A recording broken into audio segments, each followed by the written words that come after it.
Et salut tout le monde, c'est Isoka et bienvenue pour cette vidéo top 20 de DC Comics et en bonus un petit top 10 Vertigo. Et oui, c'est très compliqué de départager parce qu'il y a beaucoup de titres Vertigo que j'aime énormément et que j'avais du mal à mettre dans le top 20 d'ici. Je voulais pas trop dénaturer non plus ce qui fait un petit peu l'essence de DC Comics, à savoir quand même les super-héros. Donc voilà, j'ai réussi un petit peu à faire deux tops distincts. Donc je vous parlerai de pas moins de 30 titres aujourd'hui quand même. Donc c'est pas mal. Donc un petit peu avec les mêmes règles que du top 20 de mes comics, de mes lectures Marvel, hein, dont je vous avais parlé il y a une semaine. C'est-à-dire que forcément, alors j'ai un petit peu plus de connaissances de l'univers DC que de l'univers Marvel. Mais voilà, les quelques règles font que il faut que j'ai lu un run en entier pour pouvoir en parler. Alors j'avais fait une petite exception pour les New Warriors, effectivement, de Nicieza et de Mark Bagley. Et là, il y aura également une petite exception pour ce top DC Comics. Et voilà, donc sinon, forcément, il y a quelques runs que je n'ai pas lus. Donc si vous êtes étonné qu'ils ne soient pas dans le top, n'hésitez pas à me faire part de votre propre top dans les commentaires. Parce que c'est ça qui est intéressant, c'est moi je vous propose un petit peu ce qui a jalonné un petit peu mes goûts en tant que lecteur de DC Comics depuis maintenant 12-15 ans. Et c'est intéressant, je pense que pour voir le profil un peu de ce qui me plaît, de ce qui me plaît pas. Donc n'hésitez pas à vous proposer votre liste, que ce soit un top 3, top 5, top 10, top 15, top 20, top 50, peu importe, en fonction du nombre de lectures que vous avez et du bagage que vous avez. Ça m'intéresse énormément. Bah dis donc, mais c'est qu'il est long le Hisoka dans son intro, on croirait entendre des viandes. Balle perdue. Allez, on commence avec le top 20 de DC Comics, et donc le numéro 20, qui n'est d'autre que le run de Grant Morrison sur Batman. Là, je vous présente les éditions d'Urban qui comptent 9 tomes, le tome 0 au tome 8. Alors, le tome 0, là, je ne voulais pas pour le présenter, mais je l'ai, je veux dire, mais il est dans ma bibliothèque. C'était vraiment le travail de Grant Morrison à la fin des années 80, déjà, qui mettait en scène Barbatos. Barbatos qui va avoir un lien très important dans le run de Morrison. Et tiens, ça, c'est marrant parce que Barbatos qui a été repris par Ram V dans le run récent de Detective Comics. Et donc, vous voyez, ce run, moi j'avais pris une sacrée claque. Je me rappelle que j'avais lu ce run en plus à la maternité pour la naissance de mon premier enfant, il y a 9 ans. Donc ça date. Moi j'avais trouvé ça absolument incroyable à l'époque. Il y a plein de choses dans ce run en fait. Il y a des hauts et des bas. Et il y a des bas d'ailleurs. Pour moi, il n'y a pas débat parce que c'est un des meilleurs runs qui a été fait sur Batman, tout simplement, de ces dernières années, de ces 20-25 dernières années. C'était vraiment extraordinaire. Il y a beaucoup de choses qui sont très étonnantes, et notamment la rencontre et ce fameux dialogue. Père, je vous imaginais plus grand. Je vous voyais plus grand, ouais, c'est ça. Et donc forcément Damian Wayne, hein, le fils de Bruce Wayne et de Talia al Ghul. Si vous voulez savoir dans quelles circonstances, ça vous a un petit peu rappelé ici, mais sinon je crois que c'est dans Son of the Demon, qui conclut la trilogie, je crois. Et donc vous avez beaucoup de choses qui sont très intéressantes dans ce run. Il y a des choses que j'ai trouvées brillantes, notamment le Batman de Zur-En-Arrh. Tiens, là aussi, concept qui a été repris récemment dans le run de Chip Zdarsky sur Batman. On a beaucoup de choses qui sont vraiment géniales. Il y a évidemment Batman RIP, qui est le volume 2. Là, comment ça, RIP Rest in Peace, et oui. Donc qu'est-ce qui se passe? Ça va être pareil, des épisodes qui vont être en lien avec Final Crisis, également scénarisé par Grant Morrison, beaucoup plus obscur, là, c'est vraiment du Morrisonien, si j'ose dire. Et ouais, non, ce run est absolument extraordinaire. Moi, c'est le run qui m'a fait tomber amoureux de Damian Wayne. Malgré son côté petit con, arrogant, mais vraiment c'est quelqu'un qui a été pas élevé dans les meilleures dispositions. Et je trouve que c'est intéressant de voir comment il a pu s'en sortir. Donc là, évidemment, je vous présente le Batman de Zur-En-Arrh. Si vous voulez savoir de quoi il retourne, n'hésitez pas à lire ce run. C'est vraiment, je trouve, un must du genre. C'est vraiment génial. Je voulais vous présenter également ce tome incroyable, hein, cette couverture géniale du Frank Quitely. Hein. Pour moi, peut-être un des meilleurs duos dynamiques de l'histoire. Ce n'est pas Bruce Wayne sous le masque. Vous découvrirez qui c'est. Avec Damian Wayne. Regardez-moi cette Robin mobile qui est assez incroyable. Non, vraiment, c'est un run que j'ai trouvé génial.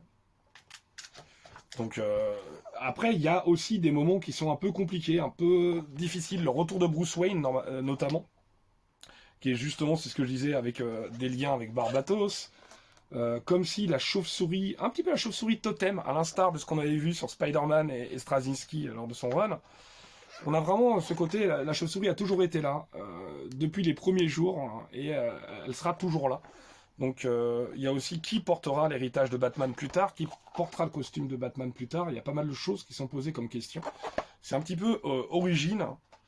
présent et à venir de la chauve-souris. Et c'est vraiment quelque chose que j'ai trouvé super. Évidemment, comment vous parler du run de Batman sans vous parler de Stom, Requiem? Oui, parce qu'il va y avoir la mort d'un personnage. Moi, c'est une mort qui m'avait marqué très profondément. Parce que j'avais vraiment adoré ce run. Et clairement, il y avait des... Voilà, c'était des moments que j'avais trouvé très touchants, qui m'avaient marqué. Pareil, j'étais à la maternité en plus, donc voilà, avec mon fils qui arrivait bientôt. Et peut-être que ces petites, je sais pas, cette espèce d'instinct paternel a fait que cette histoire m'a encore plus touché. Mais il est possible que j'y revienne un petit peu plus tard sur justement Requiem et notamment la mort de ce personnage, un petit peu plus tard dans Stop. Wink wink. Donc voilà, numéro 20, le Batman de Morrison. Il y a des hauts et des bas, mais globalement, c'est vraiment un run qui m'a fait vivre des choses extraordinaires. Alors, il y a beaucoup de personnes au dessin, comme je vous l'ai dit. Il y a du Frank Quitely, il y a du Chris Burnham, il y a du Fraser Irving, vous avez vu aussi du Tony Daniel. Enfin, il y a vraiment énormément de monde dans ce run. Donc voilà. Numéro 19, on enchaîne encore avec Grant Morrison, oh, le fanboy, avec l'event Multiversity que j'avais vraiment trouvé brillant, qui m'a mis une énorme claque. Donc ça, c'est le TPB, parce que Urban avait pas mal tardé à le sortir, parce que ça, c'était sorti, je sais plus, 2017-2018. Il est sorti beaucoup plus tard chez Urban. Et là, il faut avoir un petit bagage DC Comics quand même, parce qu'on nous parle de pas mal de choses, notamment d'un personnage qui est en lien avec Final Crisis, Nick Swotan, que voilà, le super juge, et quelqu'un qui va avoir une importance fondamentale. Et en fait, Multiversity, c'est assez particulier. Il y a pas mal de séries différentes qui vous sont proposées. Et ça va vraiment être très méta, comme Morrison aime beaucoup faire, notamment ce qu'il a fait dans une autre œuvre, qui est un de mes comics préférés, dont il est possible que je vous parle également dans cette vidéo. Ouais, Grant Morrison s'intéresse beaucoup en fait au médium du 9e art, et un petit peu le rapport surtout entre le lecteur, les personnages et l'auteur. Et c'est quelque chose qui m'avait particulièrement plu dans un autre comics dont je parlerai toujours tout à l'heure, mais là aussi je trouve que c'est très intelligent. Il y a une manière de faire qui est très maligne. Là on imagine vraiment une espèce de press people, c'était ça les couvertures, une press people des futurs super-héros. Donc on voit notamment Damian Wayne dans le costume de Batman, et on voit d'autres gens, vous verrez, c'est vraiment très sympa. Et surtout, il y a un moment qui est assez génial, c'est-à-dire qu'on voit le Batmite qui feuillette un dossier ici, quelque chose. Et qu'est-ce que c'est? C'est tout simplement toutes les terres qui sont répertoriées. Morrison a fait un taf de malade. Donc de la Terre 0 à la Terre 52, toutes les terres sont répertoriées avec un petit descriptif et une illustration. Donc c'est vraiment top. Donc vous avez forcément des terres que vous connaissez, et des terres que vous connaissez peut-être moins. Donc, et d'ailleurs, ensuite, Urban est même partie du travail de Morrison pour dire, par exemple, Multiversity présente, Terre, je sais plus combien, enfin voilà, il y a eu pas mal de recueils comme ça, notamment le Superman Batman Generations de John Byrne, qui a été fait en Multiversity présente, Terre, je vous le dis si je vous la retrouve, mais en gros c'était ça. Donc c'est vraiment top. Par exemple, la Terre 21, on imagine que Kennedy n'a jamais été assassiné, quoi. Et que du coup, il a à sa botte une espèce de gouvernement vraiment basé sur les super-héros. Donc vraiment, là, on voit bien tout le style de Darwin Cook, un petit peu, façon New Frontier, quoi, forcément. Une espèce d'élément dystopique de New Frontier. Donc on a vraiment plein de choses comme ça. Et ce qui est génial, c'est comme vous pouvez le voir, il y a aussi des points d'interrogation. Donc clairement, Grant Morrison a laissé libre cours à l'imagination des futurs auteurs qui allaient succéder un petit peu et qui allaient s'amuser au sein de l'univers d'ici pour pourquoi pas proposer autre chose. Là par exemple, effectivement, c'est un petit peu la terre du Superman Red Son. Alors oui, tiens, j'ai pas fait de mention honorable, tant pis, il y a beaucoup de titres dont je parlais, mais Red Son aurait pu être une mention honorable, mais ne figure pas dans ce top. Donc voilà, moi je me rappelle que je m'étais régalé, que j'avais parcouru je sais pas combien de fois, rien que je regardais ces différentes terres, que j'avais trouvé top. En plus, donc la conclusion, donc voilà, je vais pas vous faire toutes les terres. Allez, quand même, la terre 42, regardez comme c'est trop marrant. Voilà. Donc en tout cas, moi je m'étais complètement régalé. Allez, un dernier coup. J'arrive pas à... Je ne me résous pas à arrêter de vous montrer ces différentes terres parce que je trouvais ça génial. Et cette conclusion que j'ai trouvée méta, que j'ai trouvée superbe, qui est à la fois une déclaration d'amour à l'univers d'ici, mais aussi une déclaration d'amour au médium, au comic book, voire même en fait à la relation qu'il peut y avoir entre lecteur et ce médium. Donc vraiment, j'ai trouvé que tout ça, c'était génial. Donc Multiversity, numéro 19 du top, qui est vraiment un titre que j'ai énormément aimé. Donc Grant Morrison au scénario. Je vous ai pas cité les dessinateurs, je crois qu'il y en a vraiment beaucoup là-dedans aussi. Il y a du Ivan Rice, du Chris Sprouse, du Ben Oliver, du Frank Whiteley, du Cameron Stewart, du Mark Cousteau notamment, du Jim Lee, et plein d'autres, du Doug Mahnke, et encore quelques autres, donc vraiment excellent récit. En numéro 18, c'est, bah, je vous avais dit que je vous en reparlerai, c'est Batman et Robin de Peter J. Tomasi au scénario et de Patrick Gleason au dessin. Bah ça c'est pareil, c'est à lire en même temps, en alternant le run de Morrison idéalement, puisque forcément on va nous parler de Batman et Robin, mais avec Robin fils de Batman, et forcément Bruce et Damian Wayne. Donc on a vraiment quelque chose que j'ai trouvé assez génial. On va voir justement toute la violence, toute la difficulté pour Damian Wayne de s'intégrer, de s'assimiler dans une famille recomposée, puis même dans une espèce de société très différente, puisque lui qui a été élevé par la Ligue des Assassins, par les Al Ghul, son grand-père n'est autre que Raz, hein, et sa mère Talia, comme je vous le disais tout à l'heure. Donc c'est quelqu'un qui va avoir beaucoup de mal à trouver ses repères, et qui veut pourtant essayer de trouver grâce aux yeux de son père. Donc voilà, là, comme je vous l'ai montré en préambule, cette double page à l'envoi, quoi. À chaque fois, de toute façon, qu'on a un duo dynamique, là je vous montrais un autre duo dynamique tout à l'heure en couverture du run de Morrison, où là, c'est toujours très, très spectaculaire. On a évidemment un Batman très intransigeant, très exigeant vis-à-vis de son Robin, qui n'est d'autre que son fils, avec forcément aussi le poids des années et le poids de la culpabilité pour Batman, qui a vu un Robin mourir forcément, voilà, je vous dis pas lequel, mais vous le savez peut-être, notamment dans Un deuil dans la famille. Donc voilà, tout ça, en fait, Morrison s'appuie très très souvent sur ce qui a déjà été fait. Bon là, c'est pas Morrison, hein, mais Morrison s'était appuyé sur ce qui avait déjà été fait dans L'Âge d'Argent, etc., pour faire ressurgir d'autres choses. Et ici, franchement, Peter J. Tomasi, il fait quelque chose que je trouve assez brillant pour nous faire beaucoup plus apprécier le personnage de Damian Wayne, pour nous expliquer un petit peu son background et ce qui peut motiver ses décisions et sa violence. Donc on avait quelque chose de très bien. On avait ensuite effectivement le fait que... où se place-t-il, ce Robin, au sein de la Bat Family? Donc, on se posait des questions, là, ouais, je vous montre Gleason, qui pour moi est vraiment au top en plus dans cette série. Et on avait pas mal de choses, il y avait notamment un annual que je trouvais absolument poignant, que je trouvais génial. Et cet annual, c'était c'était Robin qui faisait un petit peu voyager Batman, que je trouvais absolument brillant.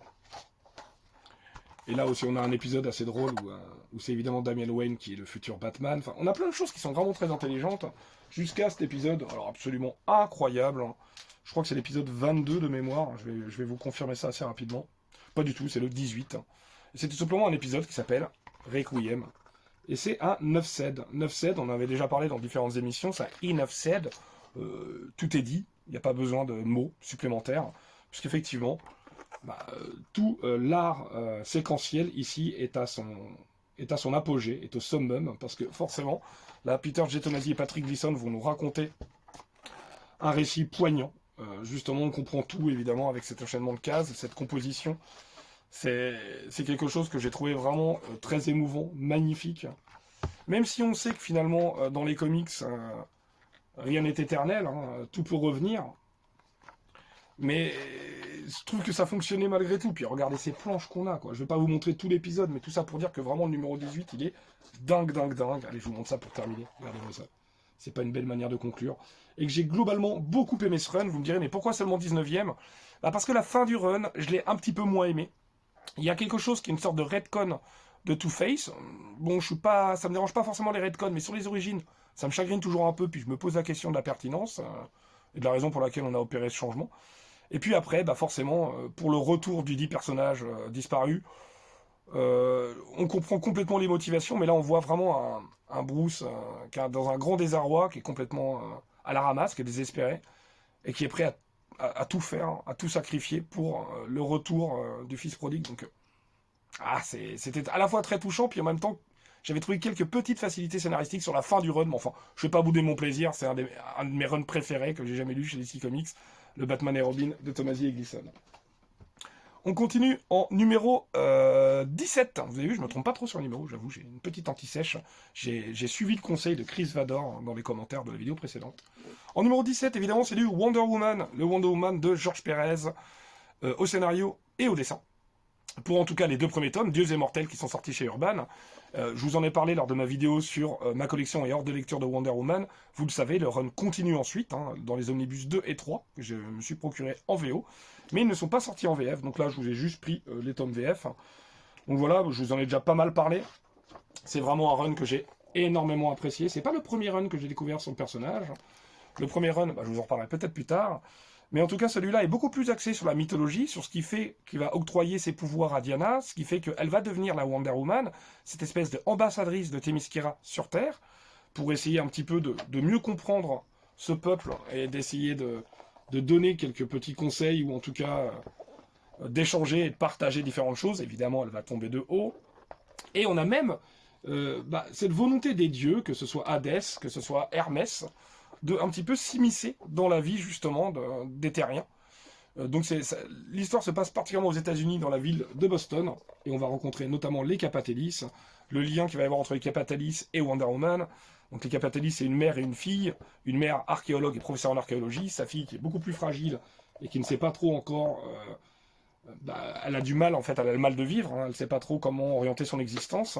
Évidemment, la fille va avoir une destinée plutôt tragique. Et vraiment, c'est un run que j'ai trouvé génial. Donc forcément, Georges Pérez, en plus, c'est absolument splendide, comme vous pouvez l'apercevoir sur ces quelques planches que je vous présente. Et voilà, donc il a dessiné, je crois, 24 épisodes et un annual. Après, il continue de scénariser, mais c'est d'autres personnes au dessin, avec notamment, je crois, il y a du Jill Thompson, il y a plusieurs personnes, mais ce n'est plus lui au dessin. Donc voilà pour le Wonder Woman de Georges Pérez, que j'ai vraiment trouvé extraordinaire. Alors c'est très dense, hein, quand vous lisez Georges Pérez de la fin des années 80, parce que là c'est un run qui a lieu entre 87 et 89-90 à peu près. Un run qui compte quand même plus de 60 épisodes, qui compte également une mini War of the Gods, qui termine le run, qui est vraiment très bien. Enfin bref, c'est un run que j'aime énormément, et j'ai déjà clamé tout mon amour à plusieurs reprises là-dessus, c'est vraiment super. On continue avec le numéro 16. Le numéro 16 n'est d'autre que Ed Brubaker sur le personnage de Catwoman, qui a été sorti en 4 tomes dans la collection DC Signature. Ed Brubaker présente Catwoman. Là, vous pouvez apercevoir une magnifique couverture de Darwyn Cooke. Ce run de Catwoman, j'ai énormément aimé. Ça commence évidemment en plus par une référence. Alors oui, ça c'était à l'époque où on avait carrément des frises, et qui nous expliquaient un petit peu ce qui avait pu se passer par le passé. Puis en même temps, on nous rangeait par collection. Il y avait de l'éditorial, hein, un petit résumé pour vous resituer le personnage, une présentation des personnages que vous allez voir. Et il y a notamment Slam Bradley. Slam Bradley qui, tout simplement, fait sa première apparition lors du tout premier Detective Comics, en mars 1937. Donc c'est pas rien. Donc on commence un peu avec du Brad Ryder et du Cameron Stewart à l'ancrage, ce qui est plutôt très sympa, avec un tout nouveau costume de Catwoman qui va faire date, puisque nous on était plutôt restés sur le costume qu'on avait vu de Michelle Pfeiffer dans Batman Returns, soit Batman le défi en VF. Voilà, un costume qui est resté iconique pendant de nombreuses années. Mais là, avec ses petites goggles, ses petites lunettes par-dessus, etc., c'est aussi un costume qui fonctionne très bien, avec cette espèce de grande boucle au-dessus de la fermeture éclair. Donc c'est vraiment un run que j'avais particulièrement aimé. Ouais, j'ai même pas fait gaffe que je vous avais montré le tome 2. Alors qu'il faut absolument que je vous montre le tome 1. Pourquoi ? Parce que c'est l'extraordinaire Darwyn Cooke, évidemment, au dessin. Il est là. Et oui, je vous ai montré le tome 2 avant le tome 1. Je sais pas pourquoi. C'était mal rangé. Et oui, et dès le départ, là, vous avez forcément du Darwyn Cooke. Vous avez même du Mike Allred. Tiens, j'avais complètement oublié ça. Donc Darwyn Cooke, vous le savez, c'est un dessinateur que j'aime énormément. Le regretté Darwyn Cooke, qui nous a quitté malheureusement beaucoup trop tôt. Et là, on a vraiment, je trouve, un run sur Catwoman qui est extra. Donc le lien avec le détective Slam Bradley, avec une de ses amies d'enfance aussi, à qui il arrive pas mal de bricoles. Ce côté, justement, où se situe le personnage de Catwoman ? Est-elle vraiment une vilaine ? Est-elle une héroïne ? Est-ce qu'elle fait des mauvaises choses, mais pour des bonnes raisons ? Ou l'inverse ? On va voir évidemment que de temps en temps, il y a toujours les rencontres délicieuses du jeu, du chat et de la chauve-souris. Cette espèce d'amour impossible entre les deux, chose sur laquelle reviendra peut-être plus tard Tom King. Spoiler, il n'y a pas de Tom King sur Batman dans ce top. Si vous l'attendiez, je suis vraiment navré d'avoir touché tous vos espoirs. Mais... Donc, bref, vraiment, c'est quelque chose que j'ai beaucoup aimé, personnellement, ce run. Sachant que le run n'est pas complet en 4 tomes. Je préférais le préciser quand même. Il reste normalement, je crois que c'est quelques épisodes qui sont dessinés aussi par Cameron Stewart, je crois. Donc il y a 4 tomes en VF, ça c'est sûr. Mais après, vous pouvez aussi, je crois que ça s'arrête à l'épisode... Ouais, vous avez 24 épisodes sur ces 4 tomes. Et ensuite, vous avez un TPB qui recueille les épisodes 25 à 37. Avec notamment... Non, c'est pas du tout Cameron Stewart, je vous ai dit des bêtises. C'est du Paul Gulacy au dessin. Voilà, avec notamment du Sean Phillips. Hein, et oui, alors si je peux vous trouver ça. C'est assez rigolo. Donc je sais pas si c'est lui, là, Sean Phillips, ou si c'est Paul Gulassi, j'en sais rien, faudrait que je vérifie. Ça, c'est des épisodes que j'ai pas encore lus, d'ailleurs, les 25 à 37, mais j'avais tellement aimé les 24 premiers. Donc là aussi, on a une petite exception. Normalement, je suis censé avoir lu l'intégralité du run. Mais il est vrai qu'à la fin du 4e tome, ça fait une vraie conclusion. Donc vous n'êtes pas forcément obligé d'aller ici. Mais je voulais absolument, d'ailleurs, je me dis que rien qu'à regarder ça, ça me donne envie de relire tout le run. Parce que je m'étais régalé. Donc voilà. Le Catwoman de Ed Brubaker, numéro 16, je crois. Oui, c'est ça, numéro 16. On continue donc avec le numéro 15. Encore du Grant Morrison. Quoi? Comment?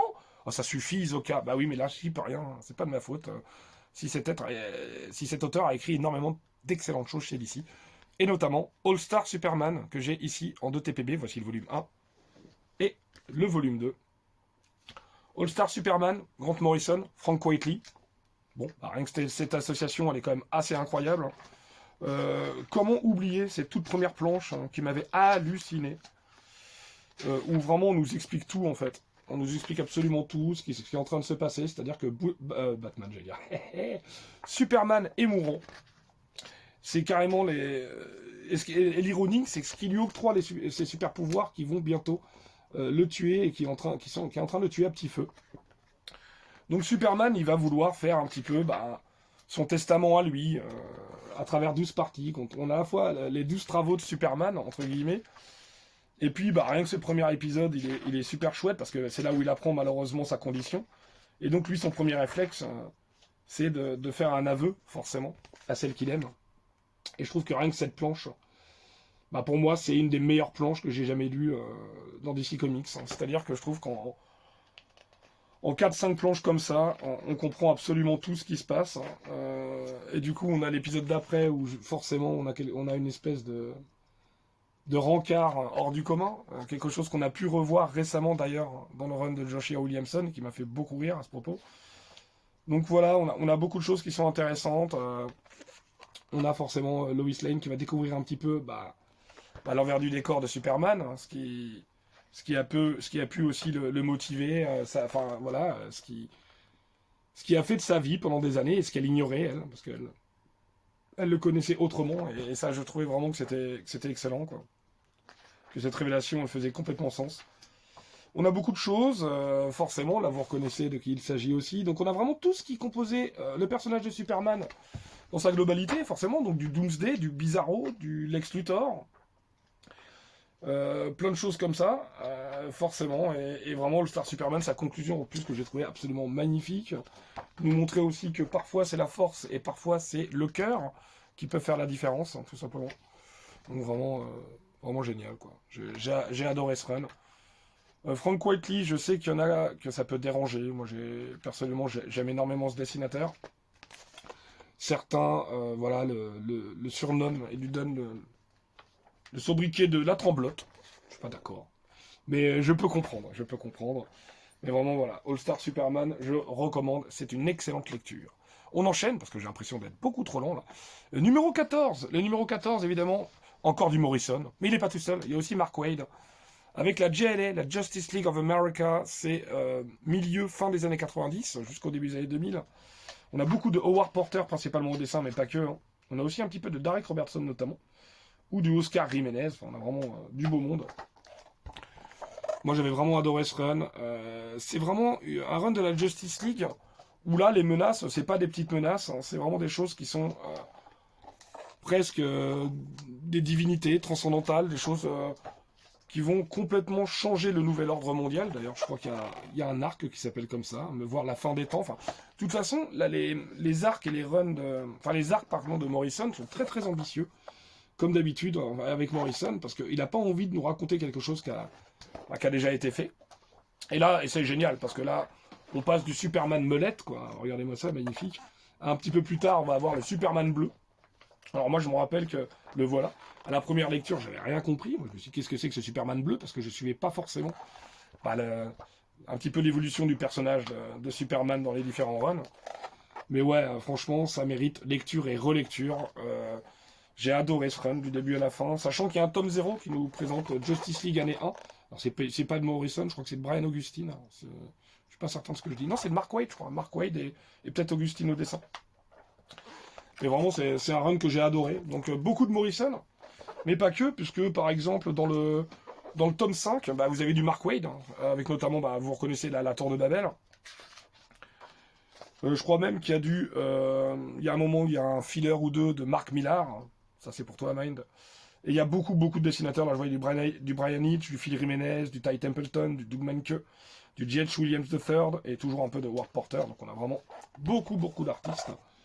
Bah, la Tour de Babel, notamment, c'est un récit que j'ai trouvé génial, mais il y a plein d'autres arcs qui étaient très bons. Donc, voilà, la Tour de Babel, vous le savez, c'est un récit, ou vous ne le savez pas, mais si vous ne l'avez pas lu, il faut absolument le lire, hein, c'est vraiment génial.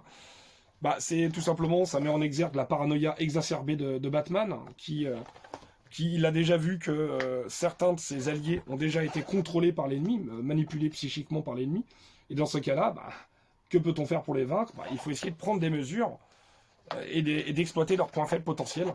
Donc si vous voulez, il a fait un dossier absolument sur tous ses alliés, avec des dossiers comprenant leurs points faibles, quoi, et comment les vaincre. Donc effectivement, ça va peut-être pas être apprécié par tout le monde, et ce qui est super intéressant, c'est qu'en plus, ça va avoir des conséquences dans Crise d'identité, ça va avoir des conséquences ensuite dans Infinite Crisis, donc vraiment, j'ai trouvé que c'était génial. De toute façon, ce run de la Justice League of America, alors c'est beaucoup de tomes, c'est une série en 7 tomes, donc vous avez le tome 0 et tome 1, 2, 3, 4, 5, 6, donc du Mark Waid, du Morrison et du Waid à nouveau, avec un peu de Mark Millar, mais pas trop, ça va, ça passe. Donc voilà pour la Justice League of America. On enchaîne avec le numéro 13. Et le numéro 13, oups, ça c'est un livre qui a dû tomber. Le numéro 13, mais qu'est-ce que c'est? Et telle est la question. Ouais, normal. Et bah oui, The Question de Dennis O'Neil et de Dennis Cowan, Omnibus volume 1. Là, c'est la deuxième exception de mon top, c'est-à-dire que c'est un run que j'ai pas lu dans sa globalité, j'ai lu que le volume 1, j'ai pas encore lu le volume 2. Bah, j'ai adoré. Vraiment, j'ai trouvé ça génial. C'est-à-dire que c'est un comics très street level. C'est un héros très street level, hein, de toute façon. Voilà, en plus, il a son espèce de mentor qui vraiment est quelqu'un de très philosophe, de très sage et qui a beaucoup de recul. Donc vraiment, Vic Sage, c'est un personnage que j'ai adoré, mais même son mentor, là j'ai oublié son nom, mais j'ai trouvé vraiment excellent. Et ce run, bah, je l'ai trouvé top. Il y a notamment un épisode que j'ai trouvé dingue, où Vic Sage se demande vraiment ce que Rorschach aurait fait dans cette situation-là. Donc je trouvais ça dingue qu'un comics qui est sorti quelques années après, je crois que c'est 87 ou 88, Watchmen, parle de Rorschach, le prend comme modèle, et un petit peu les mêmes méthodes, hein. C'est-à-dire qu'il y a un petit peu de la justice expéditive, il veut absolument trouver les réponses et se poser les bonnes questions justement, bah, même si les méthodes sont parfois un petit peu violentes et comment dire, parfois contournent un petit peu la loi. Mais en même temps, on a vraiment quelqu'un qui se pose pas mal de questions, et justement sur la philosophie, sur le déterminisme, sur la nature humaine, la condition humaine, et c'est ça aussi que j'ai trouvé absolument génial dans ce comics. Donc voilà, là, je vous en parlais notamment, hop, petite référence à Rorschach, forcément.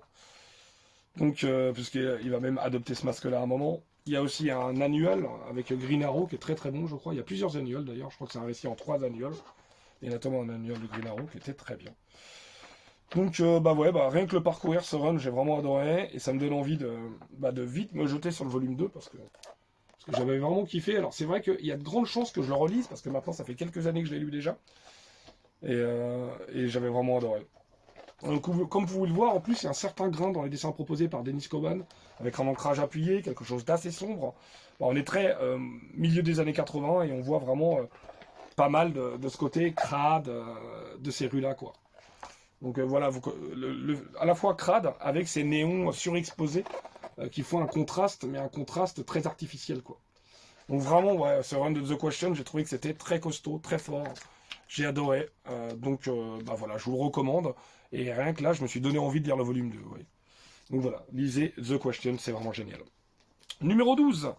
Numéro 12, c'est Kingdom Come, bien sûr, de Mark Waid et d'Alex Ross, que je vous présente ici, évidemment chez Urban, dans sa première édition. Je crois que maintenant, depuis, il est ressorti dans une autre édition, voire même en nomade, je crois. Ouf, ça craque. Hein.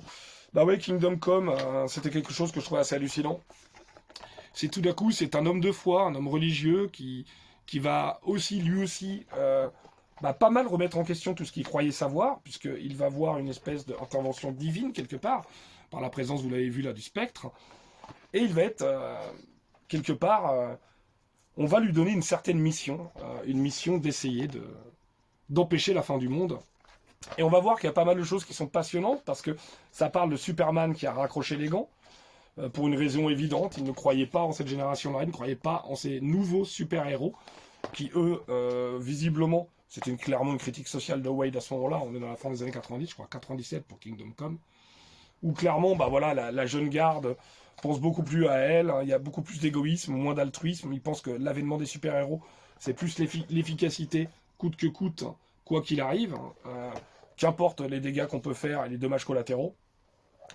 Mais vraiment, c'est un récit que je trouve absolument génial, qui se bonifie à chaque relecture. C'est-à-dire que la première fois que je l'ai lu, Kingdom Come, je me suis dit, oui, bon, bah oui, c'est un bon récit.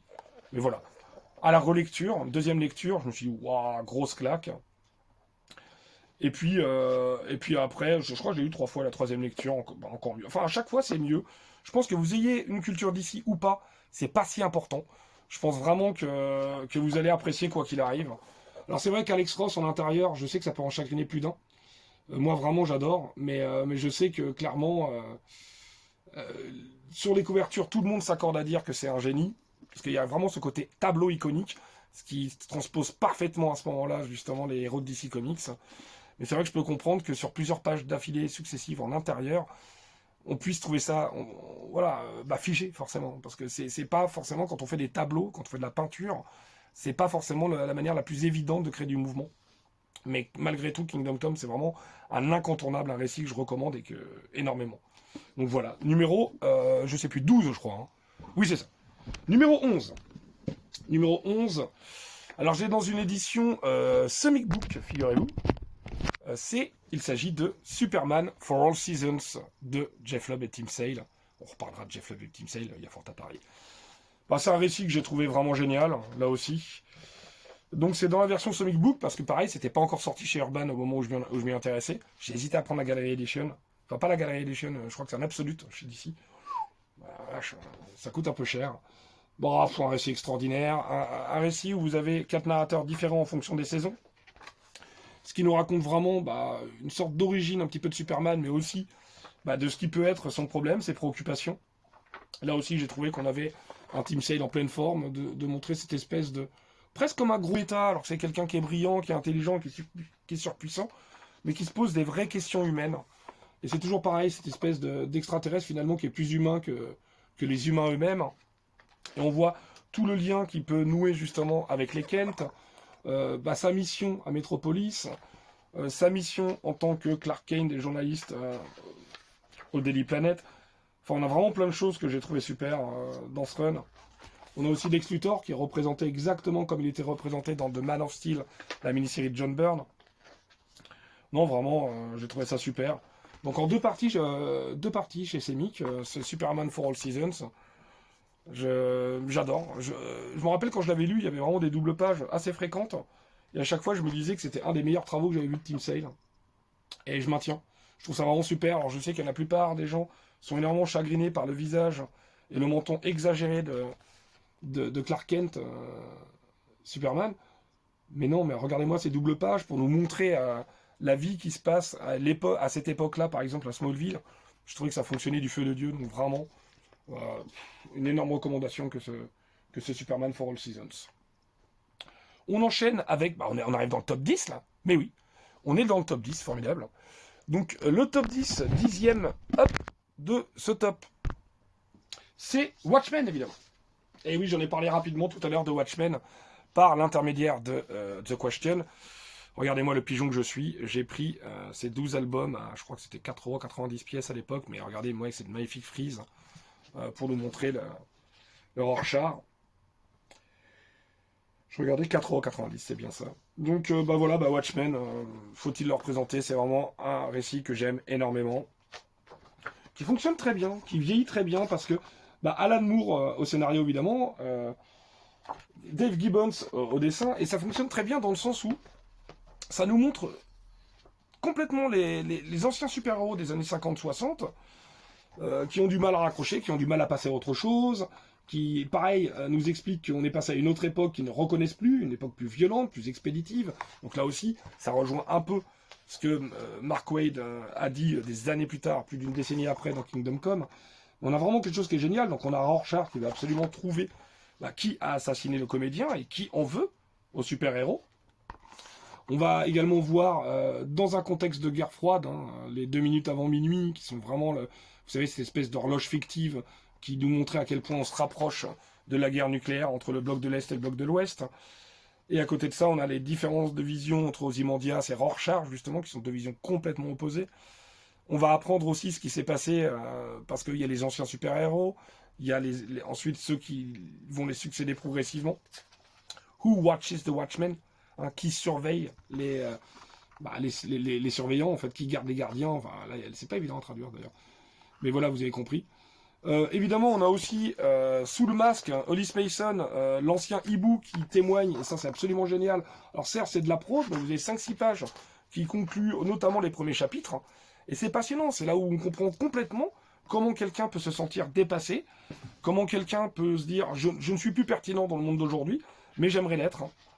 Donc vraiment, Watchmen, c'est une œuvre qui est géniale. Alors c'est vrai qu'il y a notamment le récit du pirate, là ça c'est pour toi Néo, où effectivement on se demande un peu ce qu'il vient foutre là. Mais voilà, mais à côté de ça, ça reste un récit, déjà les covers sont dingues, ça reste un récit culte, j'aime énormément la conclusion. La question que se pose Ozymandias, finalement on va la voir et la revoir un nombre de fois incalculable dans plein de récits. C'est-à-dire, doit-on faire le bien, et est-ce que pour faire le bien, on est capable et prêt à sacrifier un grand nombre. C'est-à-dire, pour sauver le plus grand nombre, on doit en sacrifier une grande partie aussi. Il y a vraiment ce côté intransigeant, presque pragmatique, alors qu'on parle de vie humaine. Et c'est ça qui est forcément assez troublant. Donc, bon, tout ça pour dire que voilà, Watchmen, c'est un incontournable. Voilà, je vous montre un petit peu les autres covers, parce que quand même, il y a vraiment des covers qui sont super belles. Et moi, j'aimais beaucoup cette collection. Alors, au final, elle revient très cher, elle revient à 60 €. Mais je crois que je me demande s'ils en sortaient pas 2 par mois. Un truc comme ça. Donc, ça faisait, voilà, un peu moins de 10 € par mois. Et moi, je pouvais pas résister. En plus, ça fait une jolie frise. Et on a une espèce de single cartonné. Pour 4,90 €. Quand on y pense maintenant, je trouve que ça passe. Quand j'ai réfléchi, mais bon. Et puis bon, voilà, c'est sûr qu'il faut aimer le gaufrier et c'est très dense. Mais là aussi, quand on voit Alan Moore, les transitions qu'il fait entre les cases, c'est absolument brillant. Et d'ailleurs, je suis en train de le voir en lisant Swamp Thing et je me régale. Donc non, mais voilà, Watchmen quoi. Celle-là aussi est très très connue, forcément. Ben oui, le Docteur Manhattan et le fait qu'il perd progressivement son humanité aussi. Enfin, vraiment, il y a plein de choses qui sont passionnantes et qui sont très très bien racontées dans ce récit. Donc Watchmen, 10e du top. En numéro 9, je vous présente un event, mon event préféré chez DC. C'est Infinite Crisis. Infinite Crisis, c'est clairement mon event préféré, je l'adore. En plus, il y a un run dont je vais parler tout à l'heure qui mène directement à Infinite Crisis. Donc là, Urban en plus l'a parfaitement édité en 5 tomes qui comportent tous les tie-in qui sont super importantes, que ce soit la guerre Rantanagar, que ce soit le projet OMAC et la découverte que fait Blue Beetle, ensuite la découverte que voilà. Donc il y a plein de choses qui sont passionnantes par rapport à ces fameux satellites que Batman a utilisés. Là on voit le personnage de Sacha Bordeaux que vous avez forcément rencontré dans soit No Man's Land, soit New Gotham ou Meurtrier Fugitif. Donc vraiment tout le run qu'avait fait Brubaker sur le personnage. De toute façon, Infinite Crisis, c'est passionnant. Je crois que c'est fait à plusieurs mains aussi au niveau du scénario. Et c'est Greg Rucka, Jeff Jones, Jude Winnick, Mark Verdanijn et Gail Simon. Les dessinateurs, je ne les cite pas tous parce qu'il y en a vraiment une palanquée. Mais on a vraiment beaucoup de choses qui sont passionnantes. Donc là, je vous présente les différentes séries. Donc je vous le disais, il y avait Villains United qui était peut-être un peu moins bon ensuite. Mais on avait aussi les origines des Secret Six qui sont là-dedans. Enfin, il y a vraiment plein de choses qui sont dans les bases d'Infinite Crisis. On a aussi le personnage de Power Girl qui se pose beaucoup de questions. On va voir plein de choses dans Infinite Crisis. Évidemment, il est question du multivers. Parce que, vous le savez, dans Crisis on Infinite Earth, on a voulu mettre fin au multivers, parce que c'était trop le bordel d'une manière éditoriale. Donc on n'avait plus qu'un univers en fait un petit peu entre 86 et Infinite Crisis. Et Infinite Crisis va un petit peu refoutre le bordel dans l'univers d'ici. Mais vraiment, j'avais trouvé ça génial. Regardez-moi cette cover de Wonder Woman. Je crois que c'est Finch à la cover, j'ai un doute. Ou Jim Lee, peut-être tout simplement. Je crois que c'est Jim Lee. Je sais plus. Mais en tout cas, vraiment, Infinite Crisis, c'est mon event préféré chez DC. Et j'ai du mal à le dissocier, donc je le mets ensemble avec le top de 52. 52 qui fait suite à Infinite Crisis, comme vous pouvez voir cette cover. On fait 52 semaines. Donc vraiment, c'est un titre qui a été publié pendant 52 semaines, chaque semaine. Donc c'est plutôt une prouesse.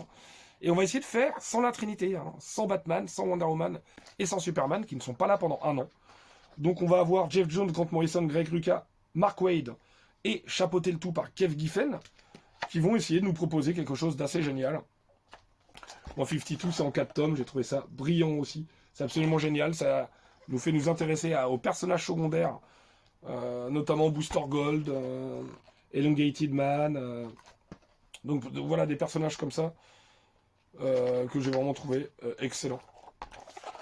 Donc voilà, là vous pouvez voir aussi Alan Scott, le Green Lantern du Golden Age, ou du Silver Age, plutôt. Donc vraiment, j'ai adoré. Donc Infinite Crisis et 52, si vous voulez vous faire tout ça, vous pouvez même vous faire crise d'identité avant Infinite Crisis, voir la GLF, enfin, vous avez tout un pan DC Comics que vous pouvez enchaîner, voir un autre run sur un autre personnage dont on parlera un petit peu plus tard, et vous allez vous régaler. Donc voilà, ça c'était en numéro 9. Numéro 8. Numéro 8, un dessinateur dont j'ai déjà parlé. Donc c'est Paul Dini au scénario, mais cette fois c'est encore Alex Ross. Regardez ce format géant. C'est Justice League Icon. Justice League Icon que j'ai trouvé absolument génial, tout simplement. Justice League Icon, ça reprend Paix sur la Terre, hein, Peace on Earth, ce magnifique récit sur Superman. War on Crime, donc guerre contre le crime de Batman. Le pouvoir de l'espoir. Ça c'est pour Shazam, donc Captain Marvel. Esprit de vérité pour Wonder Woman. Origine secrète avec les différents membres de la Justice League. Puis ensuite, on a un récit Liberté et Justice de la Justice League. Donc là, vraiment, je trouve qu'on a quelque chose de incroyable. Que ce soit en termes de dessin, toujours ces tableaux, que ce soit même en termes de narration, on va à l'évident, on va au simple, on va à l'essentiel. Et pour moi, c'est pour découvrir ces personnages, c'est idéal. Moi, je me rappelle, c'est des récits qui m'avaient donné les frissons, qui m'avaient donné les larmes aux yeux. Je trouvais que Paul Dini tombait hyper juste. C'est-à-dire que, quel est le problème de Superman, en fait, alors qu'il peut tout faire? C'est justement ça, il peut tout faire, mais il peut pas être partout. Et ça va ne faire que grandir et agrandir sa frustration, parce qu'il se rend compte des limites, finalement, parce qu'on peut pas tout faire, et on peut pas non plus décider du sort de la planète tout seul, quoi. Et il y a des choses qui sont terribles, comme là, tout le monde veut le toucher, veut lui mettre la main dessus, c'est tel un dieu pour ces gens-là, parce que forcément, ils attendent qu'ils viennent un petit peu complètement changer la phase de leur existence, quoi. Et c'est quelque chose que j'ai trouvé absolument brillamment relevé de la part de Paul Dini, quoi. Et Alex Ross, en termes d'illustration, là, je me demande si c'est pas le travail que j'ai préféré de sa part. Regardez, ensuite on enchaîne avec Batman. Je veux dire, ces doubles pages dans ce grand format, c'est vraiment un régal pour les yeux. Moi, je sais que j'ai kiffé, j'ai complètement kiffé. Allez, je vous prends des pages au hasard, et à chaque fois, c'est vraiment des doubles splash iconiques, quoi. Donc j'ai vraiment adoré. Ensuite, on s'intéresse, je vous le disais, au personnage de Captain Marvel, qui est finalement l'enfant Billy Batson, qui peut devenir un adulte aux yeux des autres, mais lui, c'est toujours un gamin. Comment est-ce qu'on fait quand on est perçu différemment? Et qu'est-ce qu'on peut faire un petit peu aussi pour tenter d'améliorer la condition de vie de nos proches, et puis même des gens qu'on ne connaît pas, quoi. Donc il y a plein de choses qui sont fascinantes dans Shazam, de toute façon. Donc voilà. Hop, je vous représente encore un petit peu le récit sur Wonder Woman, qui est quand même dingue aussi. Wonder Woman, elle n'est pas là pour déconner. Qu'est-ce que c'est que ces tanks? Dégagez-moi ça. Non, mais vraiment génial. De toute façon, Justice League Icon, moi je m'en souviens, hein, je l'ai lu au moins 3 fois, je crois, et je l'ai offert 2 fois. Donc après, vous avez donc les origines secrètes. En 2 pages, on vous présente d'autres personnages de la Justice League, ou des personnages peut-être un peu plus secondaires, ou un peu plus méconnus, comme Hawkman, hein. Hawkman d'ailleurs dont on se félicite, hein, qui va revenir.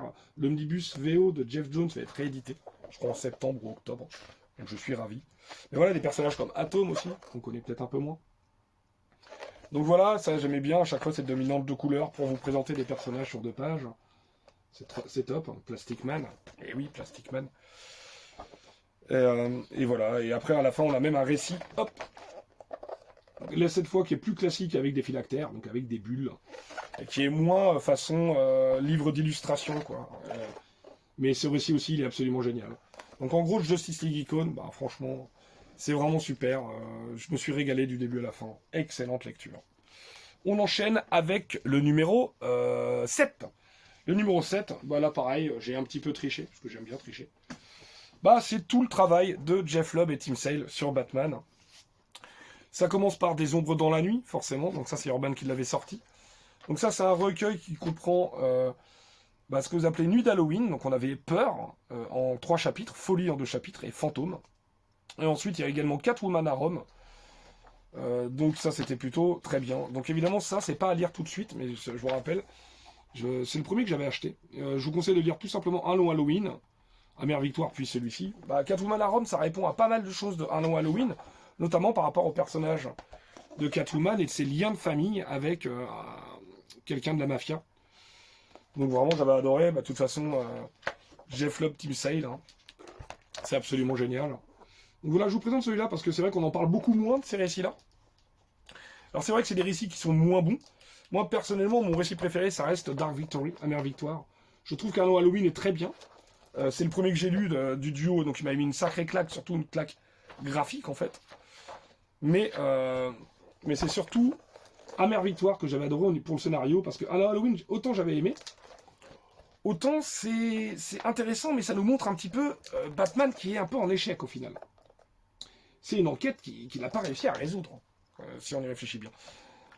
Et puis Amère Victoire, vraiment, le lien avec Robin et tout, j'avais adoré.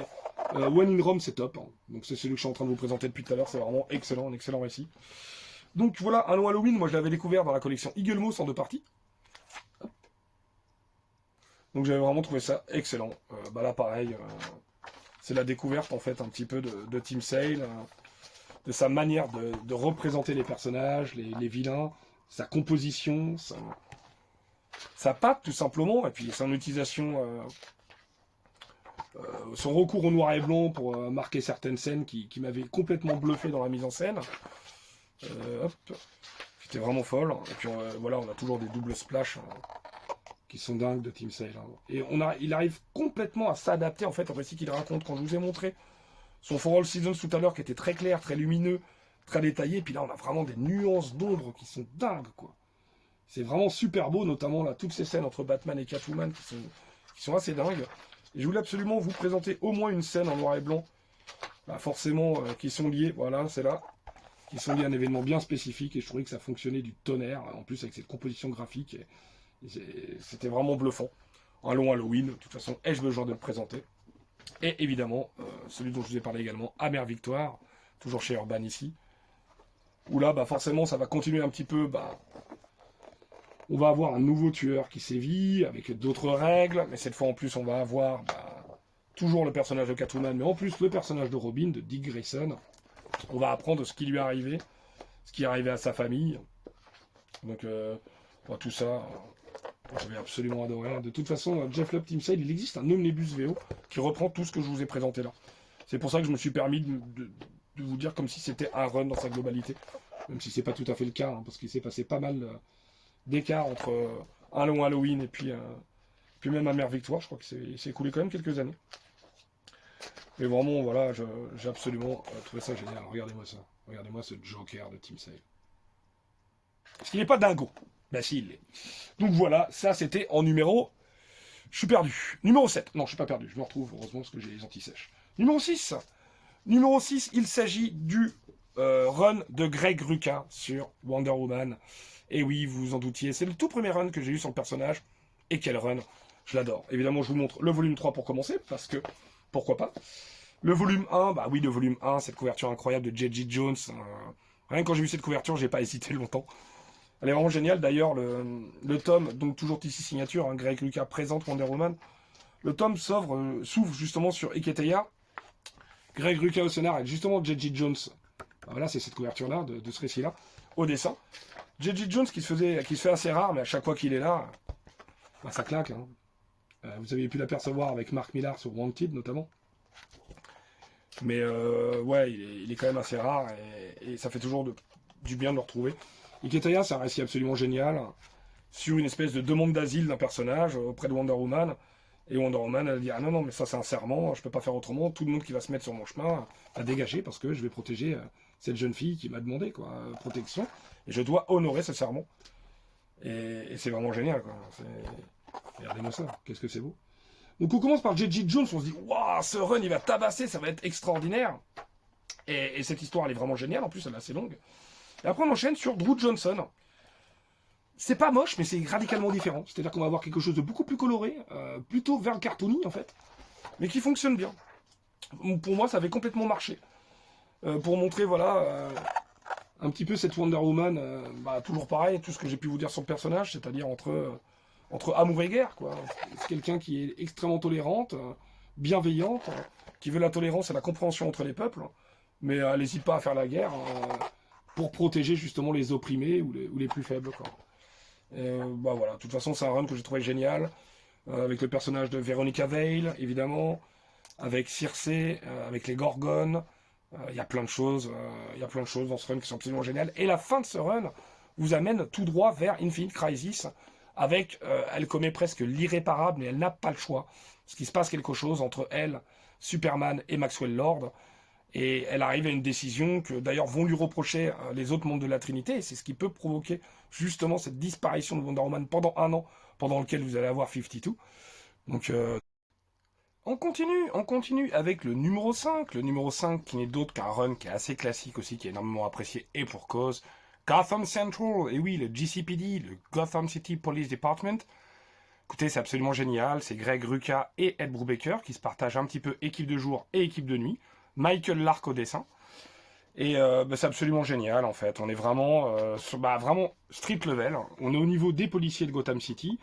Et on voit évidemment que tout est beaucoup plus compliqué et beaucoup moins simple en fait que pour n'importe quel super-héros. C'est-à-dire que la moindre super menace, telle que Mr. Freeze, sans même parler du Joker, ça fait évidemment des dégâts terribles au sein de la police.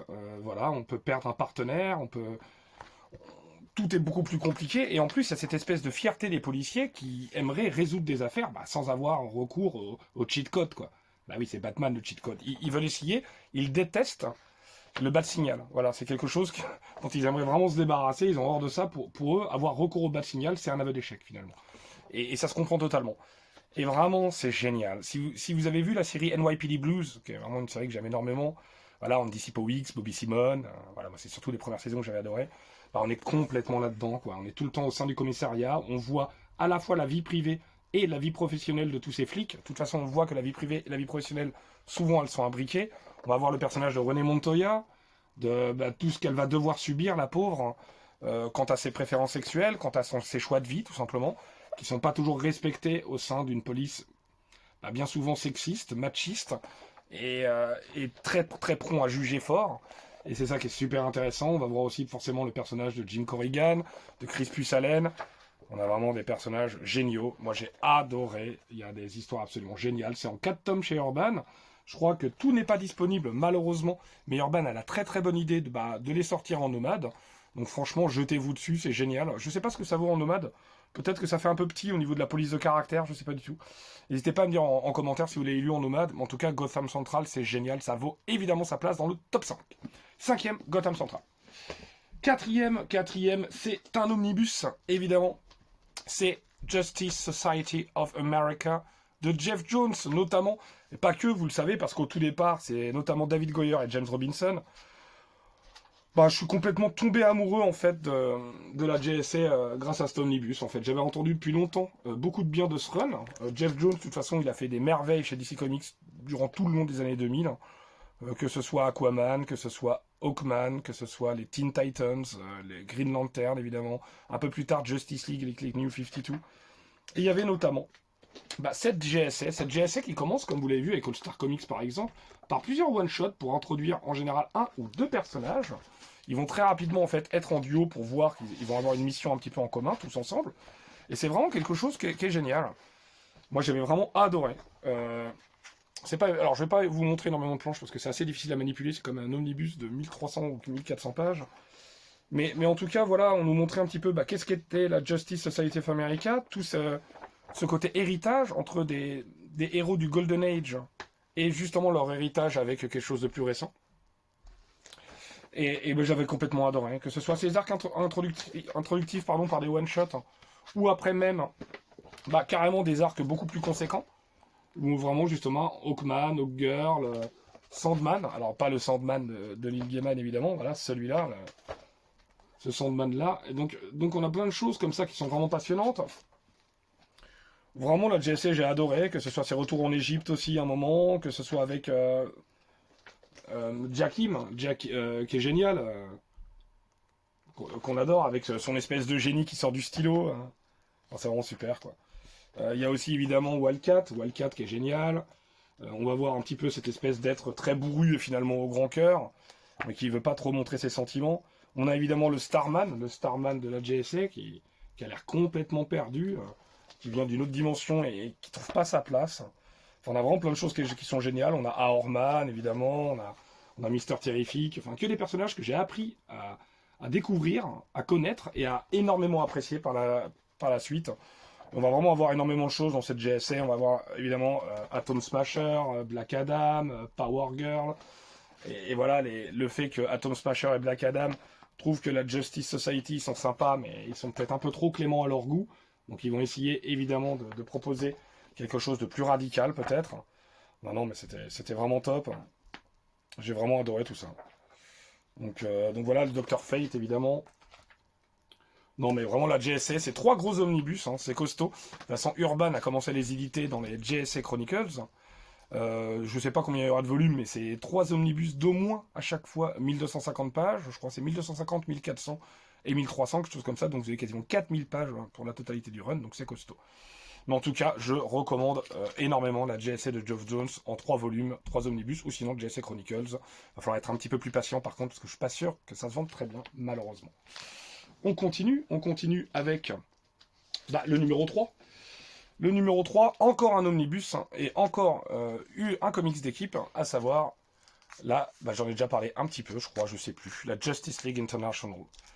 Bah oui, Keith Giffen, JM Dematteis au scénar, principalement du Kevin Maguire au dessin. Bah là, c'est pareil, ça m'a fait découvrir pas mal le second couteau. Et je les ai vraiment adorés, en fait, tout simplement. Attendez, je vais enlever la jaquette parce que ça sera beaucoup plus simple pour vous présenter l'omnibus. Et en plus, allez, je vais vous rappeler cette wraparound magnifique, qui est vraiment très belle, qui nous montre un très très bel aperçu de l'ensemble des personnages de la Justice League International. Donc on a vraiment quelque chose de génial, qui nous montre aussi, le Martian Manhunter et Maxwell Lord, qui sont un petit peu à la tête de ses bras cassés. On a des super-héros qui savent pas toujours comment faire pour bien s'y prendre. Booster Gold et Blue Beetle en tête, évidemment.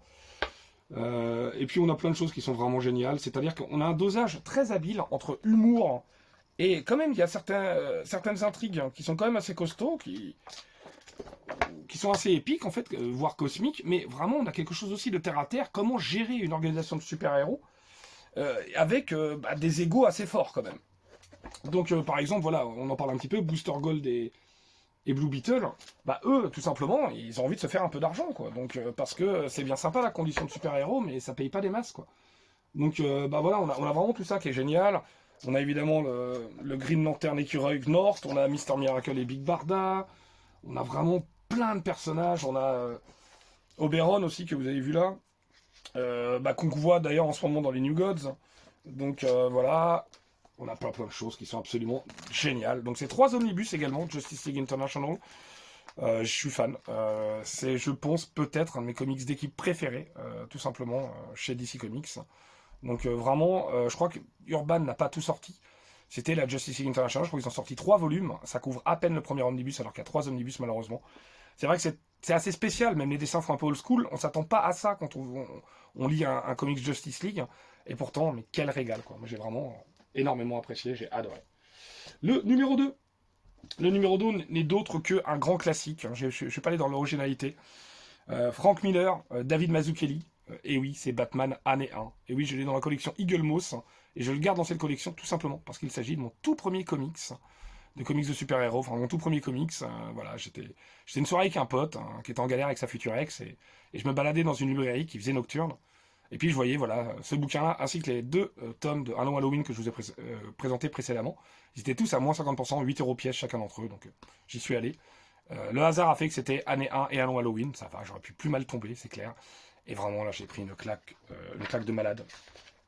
Que ce soit dans la composition, dans ce que ça raconte, dans cette espèce d'agenda croisé entre ce jeune flic, enfin ce plus si jeune, mais bon, ce flic qui vient de Chicago, qui croit avoir tout vu, en la personne de James Gordon, et cette personne traumatisée qui va tout faire pour essayer de s'aguerrir, de faire ses armes dans sa croisade contre le crime, en la personne de Bruce Wayne. Donc on a vraiment une espèce de journal intime croisé, ou en tout cas de compte-rendu, en fait, d'agenda. Et regardez-moi ça, qu'est-ce que c'est beau déjà, je trouve que c'est magnifique. On voit bien que c'est de l'époque, mais en même temps c'est toujours très dynamique, très intéressant, les cases sont pas là par hasard. Et on voit bien ce Batman qui est dans ses balbutiements, qui est dans les échecs répétés, puisque, voilà, en essayant continuellement, on finit par réussir, donc plus ça rate, plus on a les chances que ça finisse par marcher, quoi. Voilà, c'est un petit peu la devise Shadok, mais quelque part, c'est quelque chose qui est absolument génial, cette espèce de jusqu'au boutisme, cette révélation, c'est glaçant, c'est extraordinaire. Pour moi, c'est un comics à lire absolument quand on s'intéresse à Batman et à DC Comics.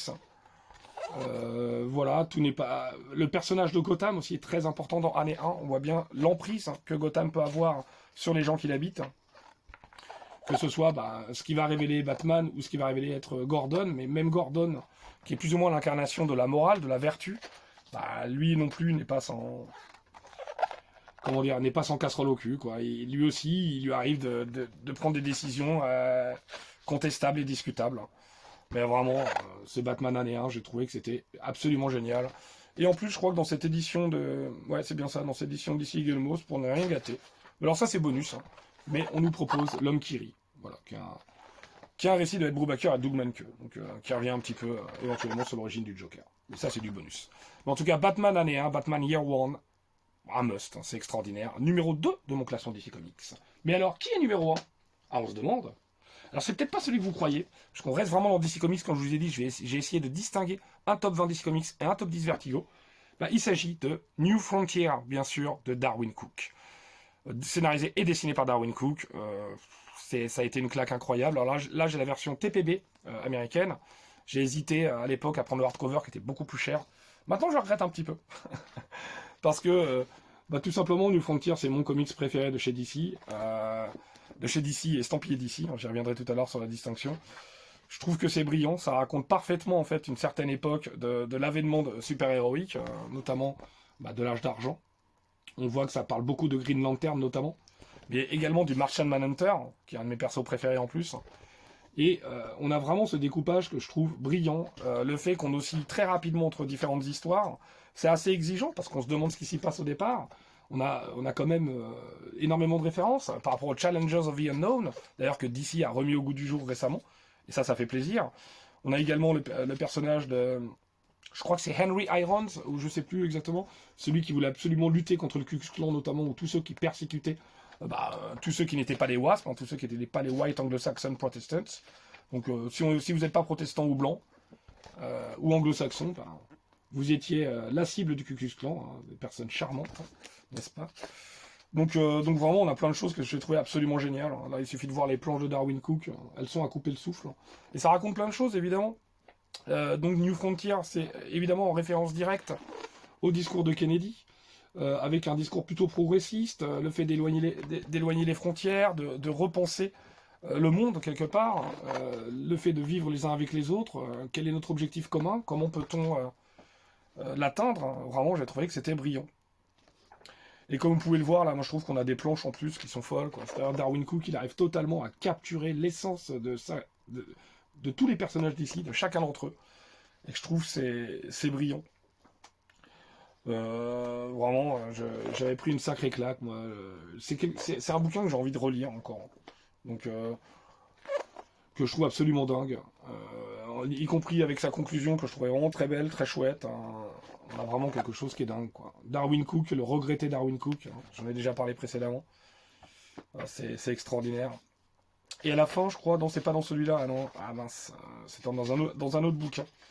où on a plusieurs plusieurs covers alternatives ou plusieurs travaux sur double page qu'il a fait sur Catwoman, sur Batgirl, sur Alfred qui s'occupe de Bruce Wayne, qui sont magnifiques. Mais c'est dans un autre bouquin que je vous présenterai peut-être un jour. Donc voilà mon numéro 1 pour DC Comics. Donc voilà, c'était mon top 20 DC Comics, mais ne partez pas, il y a un bonus. Et oui, qu'est-ce que c'est que ce bonus? C'est le bonus top 10 Vertigo. Et oui, comme je vous le disais, il y avait vraiment une œuvre dont je voulais absolument parler, qui est estampillée d'ici, mais finalement qui a fait les beaux jours du label Vertigo, puisque vous allez voir qu'il y a des œuvres qui ont été créées avant le label Vertigo, mais le label Vertigo qui arrive en 1993, initié par Karen Berger, elle va utiliser des titres après qui vont être estampillés par ce label et qui vont être même des porte-étendards de ce label, donc c'est très important que je le laisse dans ce top 10. Top 10 Vertigo, du coup, on va commencer. Sachant que, même règle, normalement, si j'ai pas terminé le run, je n'en parle pas. Là, je crois, il n'y a pas d'exception, en tout cas dans ce top. Autant il y avait des exceptions dans les différents tops, parce que j'aime bien tricher de temps à autre, quand ça m'arrange, évidemment, sinon ça se fait pas. Allez, numéro 10 de Stop Vertigo. J'en ai déjà parlé dans d'encre et de bulles. Si ça vous intéresse, n'hésitez pas à aller jeter un œil et vous abonner à la chaîne de Manphobia. C'est Joe the Barbarian, évidemment traduit par Joe l'aventure intérieure. Alors, le titre anglophone, évidemment, Joe the Barbarian est une référence directe à Conan the Barbarian, évidemment, Conan le barbare. Et nous, on a préféré choisir Joe l'aventure intérieure. L'aventure intérieure, c'est un excellent film avec, je crois, Dennis Quaid et Martin Freeman, je crois. N'hésitez pas à me dire si je dis n'importe quoi. Je crois que c'est ça, ou Martin Shorts. Martin Shorts, peut-être. Oh, je sais plus. Bref, Joe l'aventure intérieure, qu'est-ce que c'est? C'est une histoire absolument géniale sur un jeune garçon qui souffre tout simplement de diabète, qui fait des crises d'hypoglycémie, et qui a fait une visite scolaire, ma foi, assez plombante, qui n'est pas évidente, comme vous pouvez le constater ici. Et à l'issue de cette sortie, ses petits camarades de classe, qui étalent leur plus grande intelligence et leur ingéniosité, lui piquent son goûter. Sa boisson sucrée et son goûter. Ce qui fait qu'il est quand même sacrément dans la merde, parce qu'il en a besoin en tant que diabétique. Et du coup, il va devoir affronter, en fait, si vous voulez, sa maison, tout simplement, il range chez lui, sauf en pleine crise d'hypoglycémie. Et là, sa maison va être, quelque part, le décor, en fait, de toute nouvelle aventure, parce que toute l'épopée de ce jeune garçon, qui va devoir, en pleine crise d'hypoglycémie, atteindre le frigo pour pouvoir éventuellement boire un soda, ce qui va lui apporter le sucre dont il a besoin pour sortir de cette crise. Et alors là, c'est absolument génial.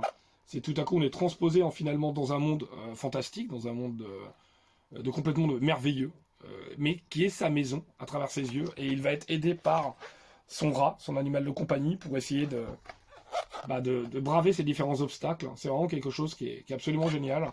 C'est-à-dire que les parallèles qui sont faits entre les différentes pièces de la maison et l'univers qu'il a créé pour essayer de se sortir de cette situation, avec ses jouets, ses animaux, qui peuvent être autant des alliés que des menaces. Alors c'est vraiment brillant. Oui, je vous l'ai même pas dit, mais c'est Grant Morrison au scénario et Sean Murphy au dessin. Donc dans le label Vertigo, Joe l'aventure intérieure, numéro 10. J'ai vraiment énormément aimé cette œuvre. Numéro 9. Numéro 9, ça c'est pareil, c'est une œuvre dont Jules, de la chaîne Jules Nico, a pas mal parlé. Dark Knight, A True Batman Story, une histoire vraie. Scénarisé par Paul Dini et dessiné par Eduardo Risso, toujours chez Urban, là, cette fois aussi, encore. Pareil, on en a parlé un petit peu, c'est vraiment un récit qui est génial.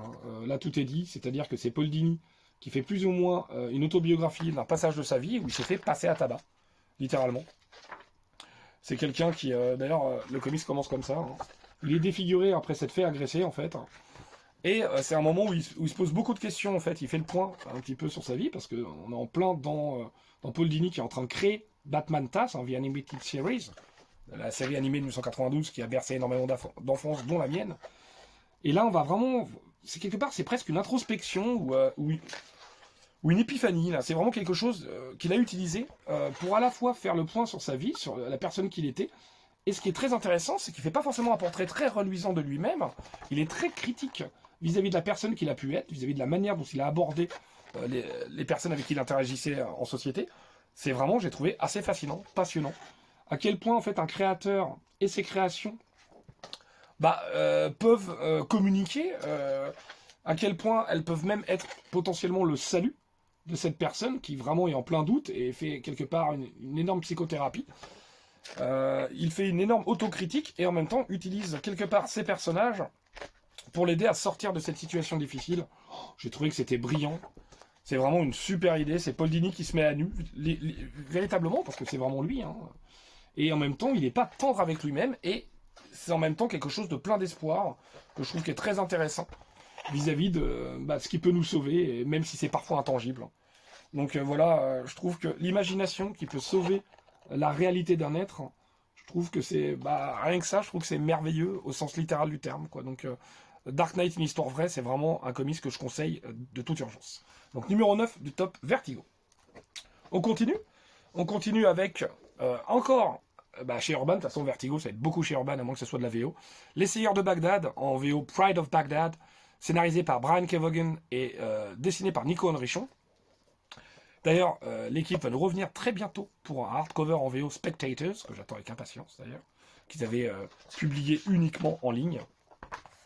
Donc voilà, déjà là vous le voyez, magnifique titre écrit en arabe, parce que ça se passe tout simplement dans le zoo de Bagdad. Et on va voir que suite évidemment à la guerre, à des bombardements, tout simplement il y a des zoos qui vont se retrouver en liberté. Ils vont pouvoir s'enfuir de ce zoo. Sauf que ces animaux en liberté, en fait, finalement, quelque part, ils vont découvrir une toute nouvelle prison, une prison à ciel ouvert, mais également une espèce de prison sociale, puisqu'ils vont découvrir également un peu plus d'interaction sociale entre eux. Il y a vraiment un côté Roi Lion, mais Roi Lion en serious business, en trash, quoi, quelque part. C'est un récit que j'ai trouvé absolument génial, poignant. Il y a un personnage, notamment, que je trouve qui en jette, qui est incroyable. Par contre, je vous préviens, si vous aimez les animaux, vous risquez de souffrir et de pleurer très fort. C'est un comics très fort, très émouvant, intelligent. J'adore. J'ai hésité, oui, parce que j'ai pas parlé de mention honorable, parce que sinon la vidéo va durer 2h15, mais j'aurais pu mettre Free, encore de Grant Morrison et de Frank Whiteley, mais peut-être que ça aurait fait trop Grant Morrison. Non, mais plus sérieusement, j'adore Free, mais je préfère Le Seigneur de Bagdad, en termes de récit animalier. On a quelque chose d'assez différent, mais de terrible. Là, je vous préviens, je risque de vous montrer des images qui peuvent sensibiliser vraiment si vous êtes un grand amoureux des animaux, mais qui ne l'est pas en vérité. Seulement les gens cruels, j'imagine. Mais vraiment, quel comics coup de poing. Encore une fois, Brian Kevogan, moi je trouve que c'est un grand auteur. Il a écrit beaucoup de choses différentes que je trouve vraiment dignes d'intérêt à chaque fois. Donc c'est génial. J'aurais pu parler éventuellement de Ex Machina, mais Ex Machina, c'était ni chez Vertigo, ni chez DC, c'était chez Wildstorm, enfin c'est une branche de DC, mais c'était pas tout à fait pareil du coup. Donc voilà, bref, tout ça pour dire que Les Seigneurs de Bagdad de Brian Kevogan et Nico Henrichon, c'est absolument génial. C'est sorti en nomade, donc n'hésitez pas, faites-vous ce plaisir. Je crois vraiment petit prix, 7,99€, quelque chose comme ça.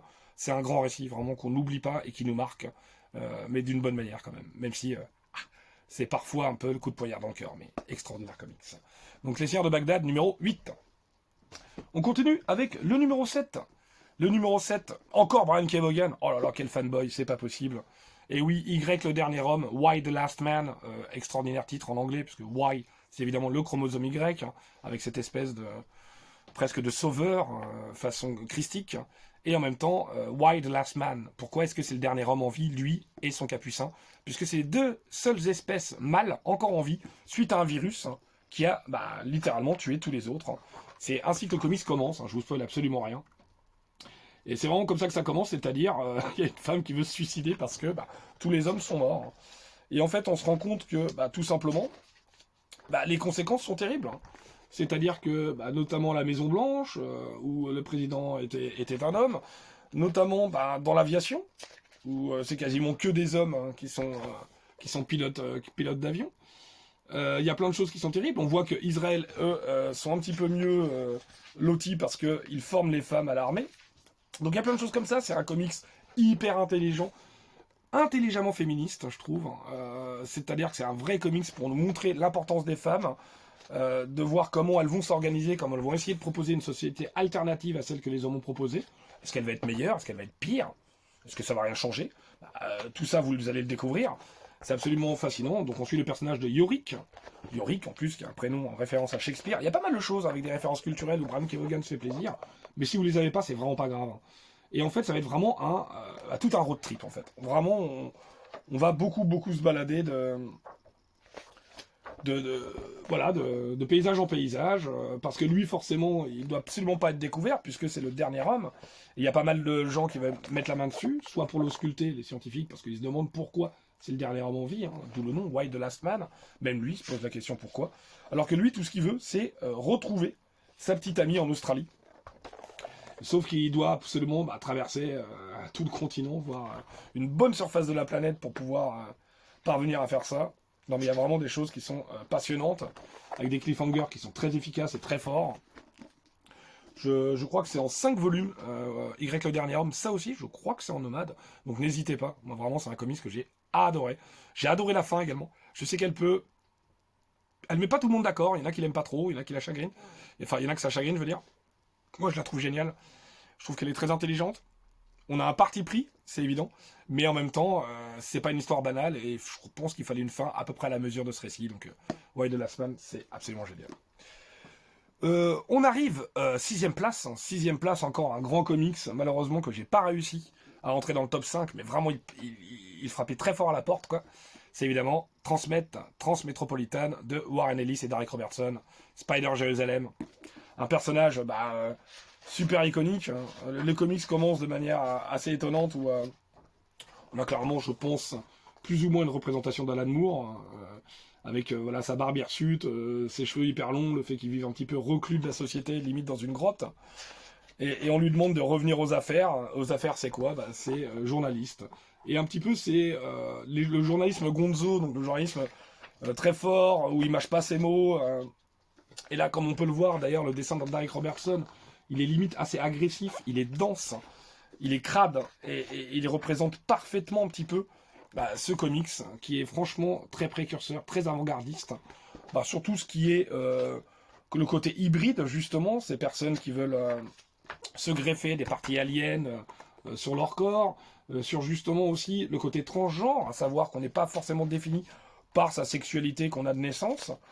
On a vraiment quelque chose qui est assez génial. Évidemment, Spider Jérusalem, ses sordides assistantes, son fameux gun qui vous fait tourner le bide et qui vous fait provoquer, on va dire, des conséquences assez désastreuses dans votre pantalon. Mais non, mais vraiment, c'est assez dingue. Ensuite, il va y avoir une couverture carrément d'une élection présidentielle avec 2 candidats, le meilleur du pire, hein, on va dire ça comme ça, référence à FFF. Voilà, mais pour le pire, c'est peut-être le meilleur, lui aussi, Spider Jérusalem, justement. Et on a vraiment un truc qui est assez fort. Là, c'est assez dingue, c'est Spider Jérusalem qui fait du zapping, qui regarde un petit peu ce que la télé a proposé. On a de toute façon une critique assez acerbe et assez géniale de Warren Ellis sur la société. Comme je vous le disais, il y a vraiment des choses que je trouve brillantes. Moi, j'ai mis un tout petit peu de temps avant d'entrer dans le comics. Et vraiment, je pense qu'à partir du moment où il y a vraiment eu le côté élection présidentielle, j'ai trouvé ça brillant. Mais il n'y a pas que ça, finalement, à la relecture. Il y a vraiment des choses qui sont top, quoi. Alors forcément, il y a des choses qui sont assez trash, on est chez Vertigo, donc on peut normalement à peu près tout se permettre, que ce soit en termes de scène horrifique ou sexuelle. Mais vraiment, Transmétropolitan, c'est assez dingue. Donc c'est, je crois, en 5 volumes également. Donc voilà, ça c'est le 5ème, Spider Godzilla, quoi. Et je voulais vous montrer ce tome 5 parce que, voilà, je trouve qu'en plus, on a à la fin quelque chose d'absolument brillant. Où on a les différents articles de Spider Jérusalem pour le journal The World, et vraiment avec des doubles pages qui sont des espèces de compte-rendu de société ou de billets d'humeur assez forts, assez violents et qui tournent juste. Et c'est ça qui est glaçant en fait, c'est-à-dire que c'est un comics qui a 30 ans maintenant, ou presque, et honnêtement, on n'est pas sûr qu'on ait fait énormément de progrès sociaux finalement, quoi. Et on se rend compte qu'on peut avoir plus ou moins toujours à peu près les mêmes problématiques, et qu'on a toujours autant de difficultés à y apporter une réponse sociale et collective. Mais vraiment, j'ai trouvé que de toute façon, c'était absolument brillant. À lire et à relire, Transmétropolitan, c'est vraiment un excellent comics. Évidemment, je ne parlerai absolument pas de ce qui a pu accompagner les auteurs. Là, je suis ici pour parler des œuvres. De toute façon, il y a plus d'un auteur. Il y a les dessinateurs, les encreurs, les coloristes, plein d'autres personnes. On passe au numéro 5, le top 5 de Vertigo. Attention, ça devient sérieux. Il s'agit de Fables, et oui, de Fables. Et oui, une fois n'est pas coutume, là je vous présente pas le tome 1, je vous présente un récit dont on parle assez peu et que j'adore, 1001 nuits de neige, qui est un hors-série de Fables, et pourtant il fait partie totalement intégrante de cette série. Alors évidemment, Fables, j'en ai déjà parlé là aussi dans d'encre de bulle, cette série aux 162 épisodes maintenant, puisqu'il y en a eu 12 plus récemment. C'est absolument génial, hein. Ça parle justement de tous les fables, tous les personnages de fables ou de contes que vous connaissez, qui vivent dans différents royaumes, sauf que tous ces royaumes ont été envahis par l'adversaire, c'est ainsi qu'il est nommé, sans révéler son identité. Et l'adversaire a donc contraint et forcé tous ces personnages à fuir leur royaume respectif pour rejoindre notre monde à nous et la ville de New York. Et ils vont ainsi fonder Fabletown, donc Fableville en VF, grâce à différents sortilèges magiques de toutes leurs sorcières, que ce soit les sorcières du magicien d'Oz, de n'importe quelle fable et conte en fait. Ils vont prendre un petit peu de toutes leurs sorcières, qui vont créer cette espèce de lieu invisible aux communs. Les communs, c'est ainsi qu'ils appellent les moldus en quelque sorte, dans Harry Potter, quoi. C'est-à-dire les gens qui ne sont pas issus de contes et de fables, les gens normaux, autrement dit. Mais vraiment, Fable, c'est génial. Donc ça va nous raconter, on va suivre Bigby, Big Bad Wolf, Bigby, qui a joui de l'amnistie générale, puisque tous ceux qui étaient avant des méchants ne sont plus forcément. On a vraiment une redistribution du rôle de tout le monde. Et donc, Mille et une nuits de neige, c'est vraiment un comics assez étonnant. Mi-illustration, mi-prose et mi-BD. C'est vraiment Blanche-Neige qui doit raconter des histoires pour éviter déjà de partager la couche du sultan, et avant d'être exécuté. Parce que voilà, c'est un sultan qui passe d'une femme à l'autre. Et donc, on va passer d'un dessinateur à l'autre, d'un récit à l'autre, Blanche-Neige à chaque fois qui va raconter ses histoires. Et c'est absolument génial. J'adore Mille et une nuits de neige, c'est vraiment super. Vous avez beaucoup de monde, en plus sur dessin, vous avez du John Bolton, du Brian Bolland. Là, vous avez du Mark Buckingham, tiens, Mark Buckingham qui est normalement son acolyte principal sur la série. Ça commence par Alan Medina, c'est lui qui fait le premier arc, je crois, qui est un whodunit, tout simplement. Il y a eu un meurtre, et on va savoir qui est le coupable. Mais là, j'adore en plus l'ancrage, que je trouve intéressant, la colorisation également. Donc on ne reconnaît pas forcément le Mark Buckingham qui a accompagné Bill Willingham, oui, parce que c'est évidemment l'œuvre de Bill Willingham, Fable. Ça s'est pas très bien passé, ça s'est pas très bien fini entre DC et Bill Willingham. C'est le moins qu'on puisse dire, puisque ce dernier a estimé que les parties du contrat n'avaient pas été respectées, donc il en veut très fort à DC, à tel point qu'il voulait carrément que Fable tombe dans le domaine public. Donc c'est dire. Mais voilà, tout ça pour dire qu'on a vraiment quelque chose d'assez génial. Donc je voulais vous présenter ce récit. Mais sinon, voilà, Fable, c'est en 10 intégrales. Sinon, c'est en, je crois, 23, je les ai d'un côté, c'est pour ça, 23 tomes simples. Vous avez également beaucoup de spin-off, que ce soit Jack of Fables, donc Jack of Fable, c'est beaucoup moins bon. Vous avez également Cendrillon, c'est très bien ça d'ailleurs.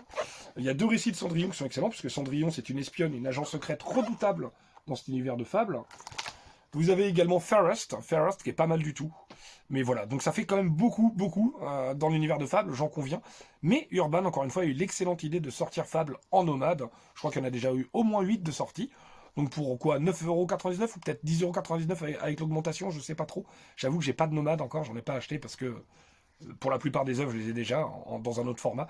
Mais franchement, si ça vous intrigue, tout ça, c'est un peu la série Once Upon a Time, mais en beaucoup moins édulcorée, en plus trash et en plus intelligente, quoi, je trouve, selon moi en tout cas. Donc vraiment Fable, j'adore. Donc numéro 5 de ce classement.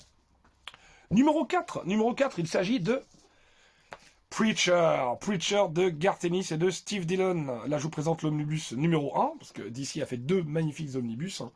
2 omnibus que j'ai lus en 10 jours, tellement j'ai kiffé. Je ne pouvais plus m'arrêter, ce personnage de Jesse, ce prêtre, qui se pose beaucoup de questions. Est-ce que c'est un escroc qui essaie d'être prêtre pour se ranger et qui est sur la voie de la rédemption? Est-ce que c'est quelqu'un qui va utiliser la religion pour mieux arnaquer son prochain? Toujours est-il qu'il est là avec Tulip, celle dont il était pris. Et il va évidemment aussi faire la rencontre d'une autre personne, Cassidy, un Irlandais, pour le moins très étonnant. Il y a aussi ce personnage incroyable de Arseface, en tête de fion, qui est un grand chanteur d'Oasis. Ça m'avait fait mourir de rire. Et tout à coup, Jesse est investi d'un pouvoir très mystérieux, limite divin, ou est-ce plutôt un pouvoir diabolique? Toujours est-il qu'il peut absolument obtenir ce qu'il veut de quiconque. Il a juste à prononcer ces mots. Donc vraiment, c'est quelque chose d'assez simple au départ, mais évidemment, c'est du Garth Ennis, donc c'est très irrévérencieux. C'est à la fois très drôle, très trash, mais aussi très beau. Parce qu'on ne le dit pas assez, mais Garth Ennis, c'est un grand sensible qui raconte magnifiquement les histoires d'amour ou les histoires de camaraderie et d'amitié ou de trahison. En tout cas, c'est vraiment quelque chose que j'ai trouvé brillant et génial. Déjà, j'avais adoré vraiment l'histoire d'amour entre Huey et Annie dans The Boys. Mais là, je trouve que Jesse et Tulip, c'est encore mieux. Les ennemis qu'ils vont avoir à leur trousse sont incroyables. Évidemment, il va y avoir un lien avec le Vatican, il va y avoir un lien avec tout ça. forcément, la religion apprend pas mal pour son grade, hein, Garcenis oblige. Ah, j'ai adoré Preacher, j'ai à lire et à relire, hein, je trouve que c'est complètement dingue. Et oui, on a aussi lui, oh là là, on a des personnages qui sont sacrément badass. Hein. Comment il s'appelle lui déjà? The Saint of Killers, je crois. Oui. Le saint tueur, ou le tueur saint, je sais pas comment ils l'ont traduit. Le saint des tueurs, peut-être, je sais pas du tout. Donc comme vous pouvez le voir, on a vraiment plein de choses qui sont très mystérieuses et très intrigantes. Si vous avez jamais lu Preacher, bah là aussi, Urban fait le taf hein, pour Vertigo, puisque ça arrive en nomade, là je crois très bientôt, courant du mois d'avril. Donc dès que ça sort, franchement, si ça vous intéresse, foncez-vous dessus. C'est absolument génial. Preacher de Garth Ennis et de Steve Dillon, quatrième du top 10 Vertigo. Mais alors, il veut dire qu'il y a 3 œuvres au-dessus. Mais qu'est-ce que c'est qui... Ah bah oui, forcément. On disait qu'on parlait des œuvres et pas forcément des auteurs qui pouvaient avoir posé des problèmes. Bah, évidemment, Sandman. Sandman, là vous avez vu, un magnifique autocollant qu'on ne peut pas enlever. Un macaron qui est imprimé, audible. Bon après ça va parce que c'est une jaquette. Et vous avez la même couverture derrière, donc ça va. Donc Sandman, évidemment, les 75 épisodes. C'est un comics qui m'a retourné, que j'ai trouvé absolument génial. On suit Morphée qui est un des Endless. Alors les Endless, c'est sur les éternels, les infinis. Traduisez comme vous voulez, je crois que la traduction de Delcourt, je crois que c'était les infinis, ou les éternels, je sais plus, peut-être que la traduction d'Urban, c'est les éternels, ou l'inverse, hein, je sais plus. Là, vous avez pu apercevoir John Constantine, forcément, ici Lucifer, Hellblazer et Lucifer, 2 autres séries Vertigo, mais que je n'ai pas encore lu, donc ils figurent pas dans le top, hein, mais que j'aimerais vraiment lire très vite. Hein.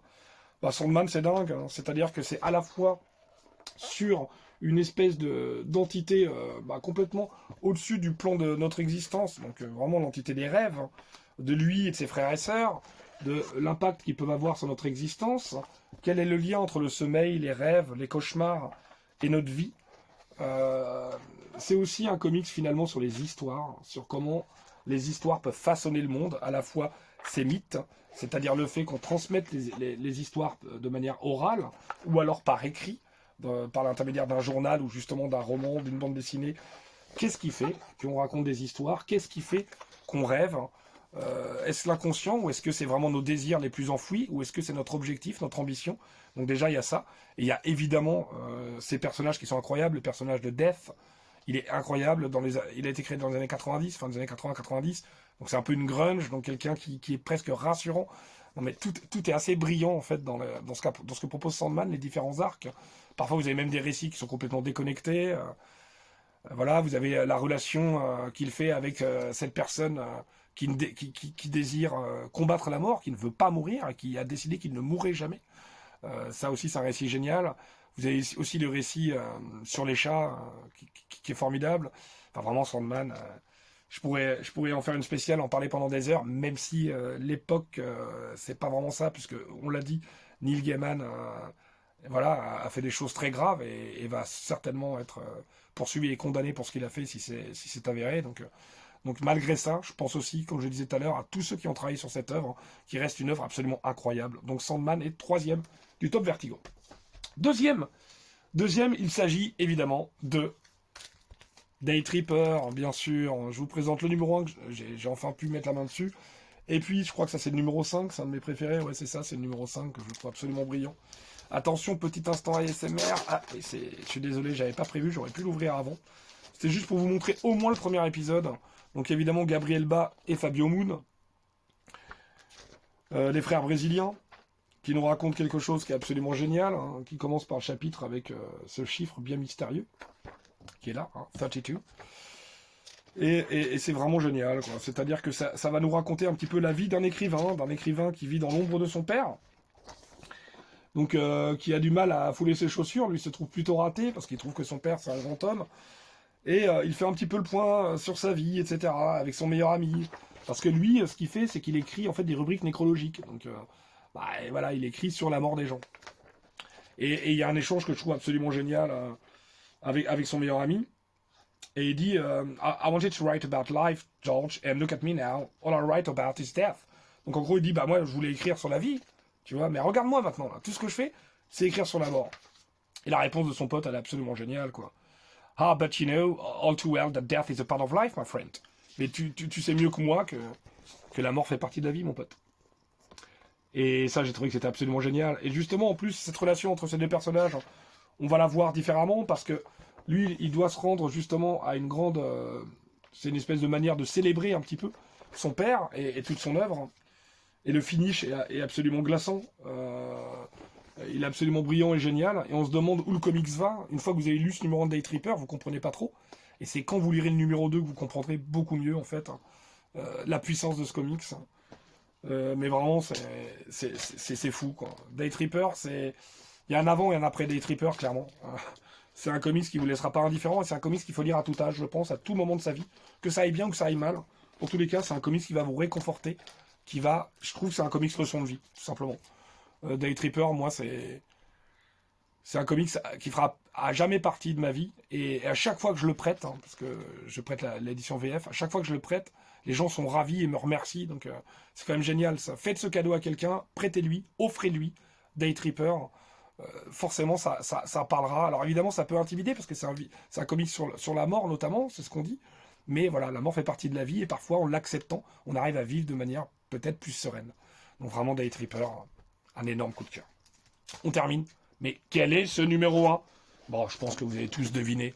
Évidemment, il s'agit de Animal Man de Grant Morrison et de... je crois que c'est Chad Truog, parce qu'on en parle très peu du dessinateur d'Animal Man en vérité. Ouais, c'est Chad Truog. Et il y a également du Tom Grummett. Donc Animal Man, je vous en ai déjà parlé. J'aime énormément. C'est un comics qui m'a mis une claque de ma boule. Alors déjà, on fait la connaissance d'Animal Man que j'avais déjà plus ou moins découvert dans la Justice League International, parce que voilà, il y a un moment où il en fait partie de cette Justice League, et un moment où il n'en fait plus partie, et ça l'est très bien rappelé ici. Et Animal Man, qu'est-ce que c'est? C'est un personnage qui a son super pouvoir, c'est d'avoir des propriétés animalières dès lors que ces derniers sont dans les environs. Donc là, par exemple, il sauve un chat d'un arbre, mais il se réceptionne parfaitement puisqu'il a l'agilité du chat, l'ayant dans les bras. D'ailleurs, il y a un oiseau qui est pas loin, s'il avait voulu, il aurait pu même voler, donc vraiment, c'est les pouvoirs d'Animal Man, ce qui est plutôt intéressant. Et on va le suivre, lui, sa femme et ses enfants. Donc lui, c'est Buddy Baker. Et on va voir un petit peu que déjà, c'est un petit peu compliqué, parce que lui, il veut imposer à sa famille d'être végétarien, alors que sa famille, elle comprend pas trop, elle dit, mais pourquoi t'imposerais ça à nos enfants? Ils ont besoin de protéines animales. Sauf que lui, en étant, avec ses propriétés animalières, presque, il se sent responsable de devenir le défenseur des animaux. Donc c'est comme ça que le comics commence. Le comics devait être une mini-série en 4 ou 5.